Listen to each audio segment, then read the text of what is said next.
سب سے پہلے قرآن کی آیت ہے 29ویں پارے میں بھی ہے, 28 اس میں قد افلح المؤمنون جو سورہ مومنون ہے اس میں بھی ہے کہ اللہ نے فرمایا زوجہ کے علاوہ کوئی بھی راستہ اختیار کرتا ہے فاولئک ھم العادون. اور اس میں الفاظ دیکھو فمن ابتغى وراء ذلک, ذالک جو ہے نا یہ بلاغت ہے, ذالک اس میں اشارہ ہے, جب ہاتھ سے اشارہ کرتے ہیں نا اس وقت کہا جاتا ہے. گویا اللہ تعالیٰ آپ کو آپ کی زوجہ کی طرف اشارہ کر کے کہہ رہے ہیں کہ یہ جو بیوی ہے نا, بیوی کے یہ والا آپشن, اس کے علاوہ آپ کے پاس کوئی دوسرا آپشن نہیں ہے. کوئی اشارہ کر دیا, اس میں اور بلاغت ہے کہ یہ اسی میں بند ہے, آپ کے پاس اپنی خواہش پوری کرنے کے باقی تمام دروازے بند. وراء ذلک اللہ نے فرمایا یہ جو راستہ میں بیان کر رہا ہوں, یہ اشارہ کر دیا, الا علی ازواجہم او ما ملکت ایمانہم. تو بہت زیادہ غلو ہے اس آیت میں, مبالغہ ہے یہ بتانے کے لیے کہ تمام راستے اس کے علاوہ بند ہیں. دوسرا قرآن میں سورہ نور کی جو آیتیں ہیں وَلْيَسْتَعْفِفِ الَّذِينَ لَا يَجِدُونَ نِكَاحًا, جو نکاح نہیں پاتے, موجود نہیں پاتے نکاح, انہیں چاہیے کہ پاک دامنی کے ساتھ رہیں. وہ یہاں بھی ہے. اور نکاح موجود نہ پانے کا مطلب کیا ہے کہ آپ کی مالی حیثیت ایسی ہے کہ اس کے حساب سے آپ کو کوئی رشتہ دینے کے لیے تیار نہیں ہے.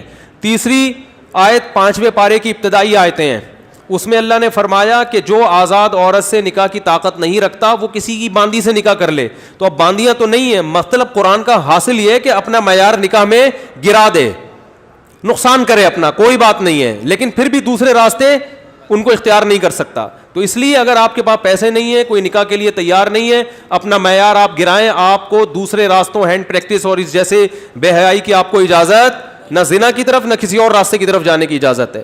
یہ تیسری دلیل ہو گئی کہ نکاح کا معیار آپ کو گرانا پڑے گا اپنا. اور رہا یہ مسئلہ کہ یہ کیسے ہو سکتا ہے, میرا تو اسٹینڈرڈ ہے, تو بھائی دنیا کو مسافر خانہ سمجھو, تو اسٹینڈرڈ گیا تیل لینے, ٹھیک ہے نا, اچھے سے اچھے کی تلاش کریں لیکن برائی سے تو اچھا ہے نا. حضرت عبداللہ بن عباس رضی اللہ عنہ سے روایت ہے کہ ایک شخص آیا, اس نے کہا کہ میں ہاتھ سے اپنے آپ خواہش پوری کرتا ہوں, ایک روایت ہے. تو حضرت عبداللہ بن عباس نے نفرت سے منہ پھیر لیا اور فرمایا کہ تو باندھی رکھ لیتا, یہ تیرے لیے زیادہ بہتر. تو یہ تیسری دلیل ہو گئی. چوتھی دلیل صحیح حدیث ہے حضرت عثمان بن مظعون رضی اللہ تعالی عنہ کی. وہ فرماتے ہم سفر میں ہوتے تھے, بیوی سے دوری ہم پہ بہت شاق گزرتی تھی, ظاہر زنا میں پڑنے کا خطرہ تھا. تو ہم نے نبی سے اجازت لی کہ ہم اپنے آپ کو خسی کر دیں, اپنی جو خواہش ہے وہ کیا کر دیں, ختم. کوئی ایسی دوا کھائیں, کچھ بھی کر لیں, آج کل آپریشن بھی ہوتا ہے. تو لو اجازنا لاختصینا, حدیث کے الفاظ ہے, اتنی ٹینشن میں تھے ہم کہ اگر نبی ہمیں اجازت دیتے تو ہم اپنے آپ کو خسی کر لیتے, لیکن نبی نے اس کی پرمیشن نہیں دی. اب دیکھو صحابی رسول اتنی شدید ٹینشن میں بھی اس کا حل یہ نہیں تلاش کر رہے کہ ہاتھ سے اپنے آپ کو مطمئن کر لیں, اتنی شدید ٹینشن میں بھی.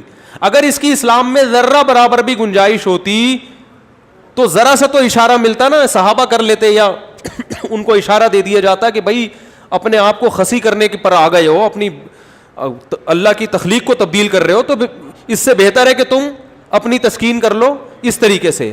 اس کی پرمیشن کا کہیں تذکرہ نہیں ملتا. اس کا مطلب ہے کہ اس نبی نے وہاں کیا فرمایا صحابی کو, نہانا عن التبتل, نبی نے فرمایا نکاح سے دور بھاگنے سے منع کیا. تو فرمایا نا نا نا نا نا تزوج الودود الولود, فرمایا یہ اللہ نے خواہش اس لیے رکھی ہے کہ تم نکاح کی طرف کیا ہو جاؤ, مجبور ہو جاؤ. یہ کتنے دلائل ہو گئے, بولو نا بھائی, 4 دلائل ہو گئے. اور بھی بہت کچھ ہے اس پہ بولنے کے لیے, میں مختصر بات سمیٹ رہا ہوں. اصل میں لوگ جو یہ کہتے ہیں نا کہ یار ہم مجبور ہیں تو کیا کریں ہم, یہ تو خواہش اتنی جب مسلط ہو جاتی ہے ہمارے اوپر, یہ تو اس سے جسم کو بھی نقصان ہوتا ہے, مینٹلی بھی آدمی ڈسٹرب ہوتا ہے. تو یاد رکھو یہ اللہ نے آپ پر اتنی زبردست خواہش اس لیے مسلط کی ہے تاکہ آپ نہ چاہتے ہوئے بھی شادی پر مجبور ہو جائیں, اور شادی میں فطرت آپ کے دلائل ماننے کے لیے تیار نہیں ہے. یہ جو آتے ہیں میرے پاس پیسے نہیں ہے تو ایکچولی ابھی ایجوکیشن, ایکچولی ابھی یہ, فطرت اس چیز سے متاثر نہیں ہے. فطرت کہتی ہے آپ کے دلائل کیا ہیں, غلط ہیں. اگر یہ اللہ مسلط نہ کرتے نا مردوں پہ یہ شہوت, تو میرا خیال ہے کوئی 70 سال میں جا کے بھی لوگ شادی نہ کرتے. تو قدرت کا ایک نظام ہے, قدرت ایک سسٹم کے تحت لوگوں کو چلانا چاہتی ہے. اس کا فائدہ یہ ہوگا کہ آپ نہ چاہتے ہوئے کم خاندان کی لڑکیوں سے شادی پر مجبور ہوگے, ان کو گھر ملے گا. اگر مجھ زنی کی اجازت دے دی جائے, مجھے تھوڑی لینگویج صاف استعمال کرنی پڑ رہی ہے, بہت معذرت, مجبوری ہے. اگر اس کی اجازت دے دی جائے تو لوگ نکاح میں کیا کریں گے؟ تاخیر. نقصان کس کا ہوگا؟ لڑکیوں کا. لڑکیاں بھی پھر ہینڈ پریکٹس کریں گی جو کہ کر رہی ہیں, وہ بھی مجبور ہوں گی. تو اسلام نے آپ پر, اللہ نے آپ کے اوپر یہ شہوت اسی لیے مسلط کی ہے کہ یہ آپ کا یہ آپشنل نہیں رہے نکاح, بلکہ آپ کی باڈی کی ریکوائرمنٹ بن جائے کہ بھئی یہ تو کرنا ہی کرنا ہے. اور اس کا فائدہ کس کو ہوگا؟ عورت کو. بات آ رہی ہے سمجھ میں؟ اس کا گھر بسے گا. تو اگر اس کی اجازت دے دی جائے, بھائی ایجوکیشن کا ہے بھی تو تعلیم ہے بھی تو ایکچولی تو نتیجہ لڑکیوں کا کیا ہوگا؟ بیڑا غرق ہوگا, جو کہ ہو رہا ہے. آپ کہہ سکتے ہیں وہ بھی تعلیم حاصل کریں, ہم بھی حاصل کریں, تو بات یہ کتنی تعلیم حاصل کر لیں گی؟ اور اگر کر بھی لیں گی تو فطرت کا کوئی آلٹرنیٹ نہیں ہوتا, نیچر کا متبادل نہیں ہے. جو چیز آپ کی باڈی کی ریکوائرمنٹ ہے اس کو بہرحال پورا کرنا ہے.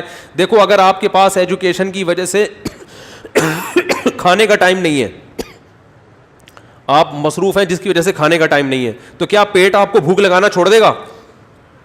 ہے بھائی؟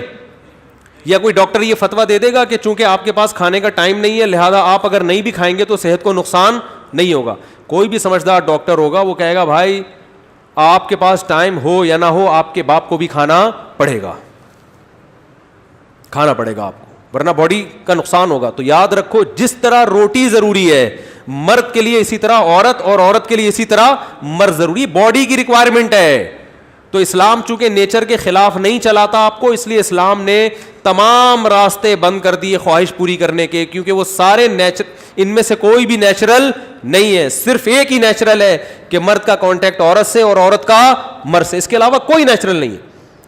ہاں ایک آخر میں بات ضرور کہوں گا, ڈاکٹر ذاکر نائک صاحب اللہ ان کی عمر میں برکت دے, انہوں نے یہ کہا ہے کہ زنا سے بچنے کے لیے اگر کوئی یہ عمل کرتا ہے تو شاید مستحب ہو. تو یہ بھی ایک اصول یاد رکھیں, بڑی برائی سے بچنے کے لیے اگر کوئی چھوٹی برائی کرتا ہے تو ہم یہ تو کہیں گے کہ یار چلو بڑی سے بچ گیا, لیکن اس چھوٹی کو بھی برائی ہی کہا جائے گا. کوئی اگر ہیروئن کا عادی ہے, ہم اسے ہیروئن چھڑوانے کے لیے چرس پہ لے آتے ہیں کہ یار چلو اس سے تو بچے گا نا, اب ایک دم تو نہیں چھوڑ سکتا.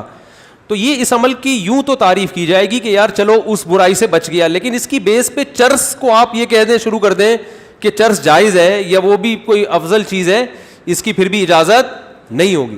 تو اصل راستہ یہی ہے کہ کسی کو زنا کا خطرہ ہے, بھاگے وہاں سے بس, اور وہ کس کی طرف لپکے؟ نکاح کی طرف لپکے, معیار اپنا گرائے. اور پھر بھی نکاح نہیں ہوتا تو روزے رکھے کثرت سے تاکہ جسمانی قوت ٹوٹے. اور آخری بات یہ کہ یہ جو عمل ہے ہینڈ پریکٹس کا, یہ زنا سے انسان کو بچاتا بھی نہیں ہے. یہ بھی 100% غلط ہے کہ اس کے کرنے سے آدمی زنا سے بچ جاتا ہے, کیونکہ اس میں آدمی کی ڈیزائر پوری طرح پوری نہیں ہوتی, اس کی ٹھڑک بڑھتی ہے, کم نہیں ہوتی. اگر کوئی زنا یہ کام کر بھی لے نا پھر بھی زنا کی طرف لپکے, بلکہ اور زیادہ لپکے گا, کیونکہ یہ خواہش نفس ایسی چیز ہے کہ یہ پوری کرنے سے بڑھتی ہے. آپ کے جو دل کی خواہش ہے نا, نفس کی خواہش, یہ پورا کرنے سے کم نہیں ہوتی بلکہ بڑھتی ہے. جو اپنے آپ کو روکتے ہیں تو ان میں تو کنٹرول میں رہتی ہے, جو نہیں روکتے ان کے کنٹرول سے باہر ہوتی ہے. تو یہ حل بھی نہیں ہے, یعنی میڈیکلی بھی یہ حل نہیں ہے زنا سے بچنے کا کہ یہ کام کرو. جو جتنے بڑے بڑے زانی ہیں پہلے انہوں نے یہ کام کیا ہے, اس کے بعد جا کے زنا کی طرف گئے ہیں, اور جنہوں نے اپنے آپ کو اس عمل سے بچا لیا وہ زنا سے بھی بچے رہتے ہیں. تو زنا سے بچنے کا جو قرآن میں اور احادیث میں ہمیں طریقہ ملتا ہے, جیسے یوسف علیہ السلام تھے, ان کو عورت نے دعوت دی زنا کی, وہ بھاگے ہیں, بس نکلنے کی کوشش کی انہوں نے وہاں سے. تو اصل حل اس کا یہ ہے. اور آخری بات یہ کہ یہ میں مانتا ہوں بہت سارے نوجوانوں کے حالات سامنے آئے ہیں جو اس لت, اچھا یہ بھی ایک فالٹ ہے اس میں کہ یہ عمل ایک دفعہ ہوتا نہیں ہے. آپ جو نوجوانوں کی ہسٹری جمع کریں نا, تو ایسا نہیں ہوتا کہ جس نے ایک دفعہ کیا تو بس زندگی میں ایک ہی دفعہ کیا کہ یار بہت زیادہ مجبور ہو گیا تھا تو یہ عمل کر لیا. نا نا نا نا, جس نے ایک دفعہ کیا وہ دن میں 10 دفعہ بھی کرتا ہے پھر یہ عمل. اس کو ایسی حص اس کی بڑھ جاتی ہے اور ٹھڑک بڑھ جاتی ہے کہ پھر یہ معاملہ اس کے کنٹرول سے باہر نکل جائے. وہ 100 بار توبہ کرے گا, 100 بار توبہ توڑے گا وہ. تو یہ پریکٹیکلی بھی ممکن نہیں ہے کہ کوئی اپنے آپ کو بچانے کے لیے ایک دفعہ یہ عمل کر لیا تو اب سکون میں آ گیا. نا نا نا نا, میرے پاس جو نوجوان آتے ہیں ان کی ہسٹری میں آپ کو بتاؤں, وہ کیا کچھ, ایک صاحب کی 2 بیوی. اچھا ہاں یہ بھی بتا دوں, جب یہ لت زیادہ پڑتی ہے تو پھر یہ بیماری شادی کے بعد بھی نہیں چھوٹتی, یہ بھی ذہن میں رکھیں. ایک صاحب, میں نے جو زندگی میں سب سے پہلا فتویٰ لکھا ہے نا وہ کیا تھا, آپ حیران ہوں گے. یہ 1999 میں سوال آیا, ایک آدمی کی 2 بیویاں, اسے نکاح سے پہلے اس کی عادت پڑ گئی, یہی سوچ سوچ کے کہ یار ابھی اپنے آپ کو ٹھنڈا کر لیتا ہوں, تسکین کر لیتا ہوں, برائی سے بچ جاؤں گا, یہ ہو جائے گا وہ ہو جائے گا. شیطان نے الٹے سیدھے اس کو جو ہے نا دلائل دیے, اور کہتا ہے مجھے یہ برائی جب ہو گیا تو چسکا لگ گیا. پھر کہہ رہے پھر جب میں نے نکاح کیا ہے نا, ایک شادی کی ہے تو میری یہ عادت نہیں چھوٹی, دوسری 2 بیویاں اس کی, کہہ رہے پھر بھی نہیں چھوٹی. تو کہہ رہے میں اتنا غصے میں آ جاتا تھا کہ یار میری بیویاں بھی ہیں پھر بھی مجھے ان کو تسکین اس میں ہوتی ہے. پھر بالکل ایسے ہے جیسے لوط علیہ السلام کی قوم کو جب لڑکوں کی عادت پڑ گئی تو اب ان کو عورت سے تسکین بولتے کیوں نہیں ہو رہی. تو یہ ہینڈ پریکٹس کا ایک یہ بھی بڑا نقصان ہے کہ جب اس کی لت پڑ جاتی ہے تو شادی کے بعد بھی یہ عادت نہیں چھوٹتی. تو وہ کہہ رہا ہے میری 2 بیویاں تھیں, 1999 کی بات کر رہا ہوں میں, اس نے سوال بھیجا. تو کہہ رہا ہے کہ میں اتنا مجبور ہو گیا کہ ایک دن میں نے قسم اٹھائی کہ آئندہ میں نے اپنے ہاتھ سے اپنے آپ کو فارغ کیا تو میری دونوں بیویوں کو 3 طلاقیں. کہہ رہے میں نے یہ سوچا کہ شاید اس عمل سے میں اپنے آپ کو روک لوں گا, پھر بھی نہیں رکا, اور پھر بھی یہ عمل کیا, اور ہم نے اس کو فتویٰ دیا کہ آپ کی دونوں بیویاں آپ پر ہمیشہ کے لیے حرام ہو گئی ہیں. تو اب آپ بتاؤ اس پہ کیا گزر رہی ہوگی. تو ہم نے لوگوں کے یہ حالات دیکھے ہیں, تو اس لیے اس قسم کے کلپ سے متاثر ہو کر کوئی بھی شخص ایسی حماقت کرنے کی کوشش بولو بھائی نہ کرے. اور میرا مقصد آپ کو کسی کو مایوس کرنا نہیں ہے. اگر کوئی نوجوان اس بیماری میں مبتلا ہو گیا ہے تو حدیث میں آتا ہے ما انزل اللہ من داء الا انزل له شفاء, ہر بیماری کا اللہ نے شفا پیدا کی ہے. تو مایوس نہ ہو. سب سے پہلے تو وہ نکاح کرے تاکہ معاملہ آگے بڑھے نہیں, کیونکہ اگر نہیں کرے گا نا یہ پھر یہاں تک رکے گا نہیں معاملہ. کیونکہ یہ لڑکے پھر جب یہ کام کرتے ہیں پھر وہ انٹرنیٹ پر فحش فلمیں بھی دیکھتے ہیں, پھر وہ تصویروں کی طرف بھی جائے گا, بد نظری کی طرف بھی, اور پھر یہ بڑھتا رہے, پھر وہ زنا کا متلاشی ہوتا ہے کہاں مجھے موقع ملے. تو اس لیے میرے بھائی اپنے آپ کو روکنے کی کوشش کرنی چاہیے. تو اس کا پہلا اسٹیپ یہ ہے کہ سب سے پہلے آپ یہ عزم کریں کہ میں نے اپنے آپ کو اس برائی سے ہر قیمت پہ دور کرنا ہے. یہ میرا ایم ہے, میرا عزم ہے. اگر آپ ارادے میں ہی ڈھیلے ہیں تو بھائی پھر معاملہ کیا ہو جائے گا, خراب ہو جائے. تو پہلے تو کیا کرنا ہے, پکا عزم کرنا ہے. اب دوسرا علاج کے طریقے دریافت کرنے آپ نے. سب سے پہلا کام یہ کرنا ہے کہ انسان کو جہاں برائی کی عادت پڑتی ہے نا وہاں برائی چھوٹتی نہیں ہے. آپ کی کوئی خاص ایسی جگہ جہاں آپ سونے کے لیے لیٹتے تھے اور وہاں پر آپ پہ یہ شہوت کا جنون چڑھتا تھا, تو اپنا ٹھکانہ وہاں سے کیا کر لو, چینج کر لو. رات کو سونے سے پہلے مطالعہ کر کے سو. کوئی اپنے سرہانے کتاب رکھی جائے. جو نوجوان خدا نخواستہ کوئی اس میں مبتلا ہے تو اس کو بتا رہا ہوں میں, اپنے سرہانے کیا رکھیں, کوئی دلچسپ کتاب رکھیں. بستر پہ جیسے ہی لیٹے, جو معمولات ہیں نا آیت الکرسی پڑھنا, دعائیں پڑھنا, بستر پہ لیٹنے سے پہلے پڑھ لیں وہ, تاکہ آپ جب بستر پہ جیسے ہی جائیں تو آپ کی سوچ جو ہے نا وہ مطالعے کی طرف چلی جائے. تو فوراً آپ نے کیا کرنا ہے, جیسے ہی سونے کے لیے لیٹے کتاب آپ کے پاس ہونی چاہیے. بستر پہ جاتے ہی آپ اس کتاب کا مطالعہ کرنا شروع کر دیں. انسان جیسے ہی لیٹ کے مطالعہ کرتا ہے اس کو نیند آ جاتی ہے, آپ سو جائیں گے. کیونکہ زیادہ تر نوجوانوں کے پر یہ اٹیک رات کے ٹائم ہی ہوتا ہے. دوسرا کام ہو گیا. تیسرا مسئلہ یہ ہو گیا کہ آپ کسی ڈاکٹر کو بھی بتائیں, ماہر نفسیات کو, لیکن ماہر نفسیات سے کہیں کہ مجھے یہ برائی چھڑوانی ہے. کیونکہ ماہر نفسیات بعض دفعہ اور ڈال دیتے ہیں اس برائی میں. ایسے نفسیاتی ڈاکٹر بھی ہیں, وہ کہتے ہیں اس سے کوئی نہیں, ڈپریشن کا علاج ہے. اور بھائی ساری ڈپریشن کے اور بہت سارے علاج ہیں دنیا میں, وہ علاج وقتی ہے. جیسے سٹا لگانے سے نا وقتی طور پہ ٹھیک ہو جاتا ہے. تو اب یہ بیوقوفی ہے نا کہ سٹے لگا کے ڈپریشن کا علاج, اس سے ڈپریشن بڑھتی ہے, کم نہیں ہوتی. وقتی کم ہوگی, اگلے دن اس سے بڑا اٹیک ہوگا آپ کے اوپر, سارا دن پھر یہی کرتا رہے گا. ایسے ایسے لڑکے آ کے بتاتے ہیں کہ آدمی حیران ہوتا ہے, یار تمہاری ہڈیوں میں اتنا جوس کہاں سے آیا, تم مر کے ختم ہو جاؤ گے اللہ کے بندو. تو وہ یہی کرتے رہتے ہیں ڈپریشن. تو ماہر نفسیات بھی الو سب کچھ سب کو نہیں پتا ہوتا. تو ماہر نفسیات سے بولیں کہ مجھے یہ برائی چھڑوانی ہے ایسی کی تیسی. آپ کے باقی افلاطونیاں بقراتیاں اپنے پاس رکھو, آپ یہ برائی مجھے کیا کرنی ہے.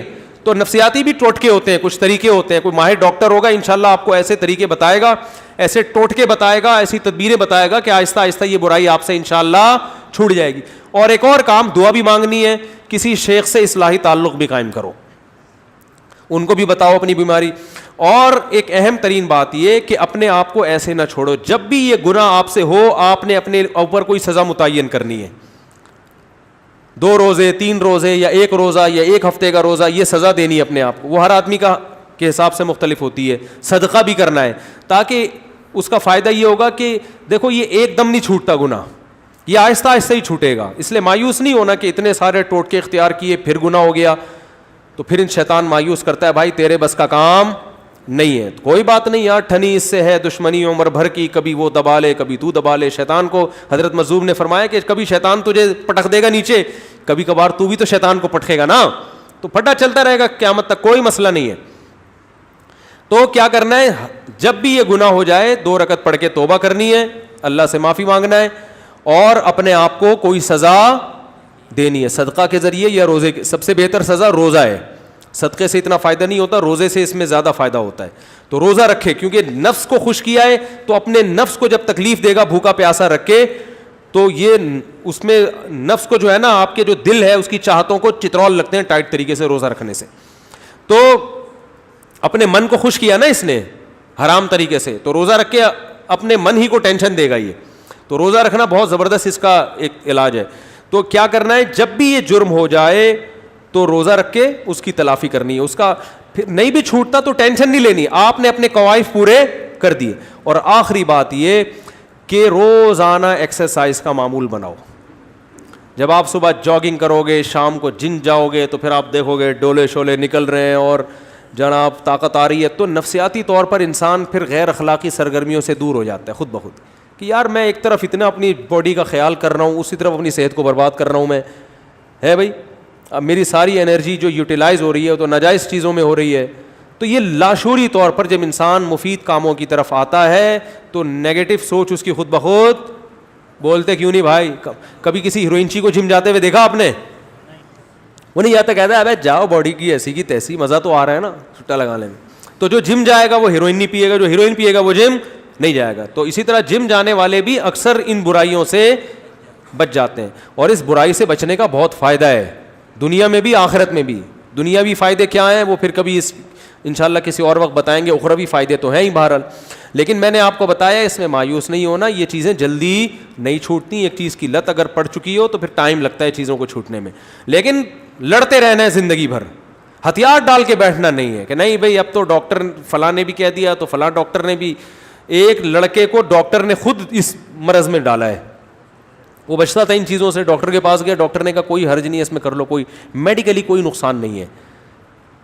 میڈیکلی بھی نقصان ہے, حقیقت ہے, یہ کہنا کہ میڈیکلی نقصان نہیں غلط ہے, اور ذہنی طور پر تو بہت نقصان ہے. دیکھو لوط علیہ السلام کی قوم جو برائی کرتی تھی اس سے میڈیکلی کوئی نقصان نہیں تھا, لیکن وہ بیچارے نکاح کے قابل رہے نہیں. وہ کہنے ما لنا فی بناتک من حق, اے لوط ہمیں عورت سے نکاح میں دلچسپی ہی ختم ہو گئی ہے. تو یہ کتنا بڑا نقصان ہے کہ نہیں ہے.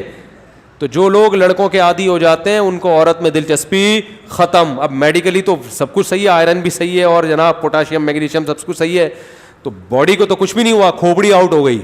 تو یہ جو حرکت ہے نا ہینڈ پریکٹس, اس سے بھی انسان مینٹلی کیا ہو جاتا ہے, بہت ڈسٹرب ہوتا ہے, جس سے جو نیچرل ایک پروسیس قدرت نے رکھا ہے, خدا نے رکھا ہے, وہ بہت برے طریقے سے متاثر ہوتا ہے اس عمل سے. تو اس لیے اپنے آپ کو ان تمام ایکٹیویٹیز سے بچا کے رکھنا چاہیے. اور پاک دامنی والی زندگی وہ یہی ہے کہ جلد سے جلد, میں تو کہتا ہوں لڑکا بالغ ہو, ماں باپ کو چاہیے فوراً شادی کر دو اس کی, اس طرف اس کو آنے ہی نہ دو.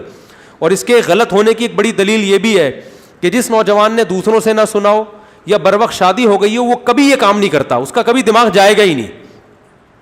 یہ خود اس کی علامت ہے کہ یہ نیچرل نہیں ہے یہ. تو اللہ تعالیٰ سب کی حفاظت فرمائے.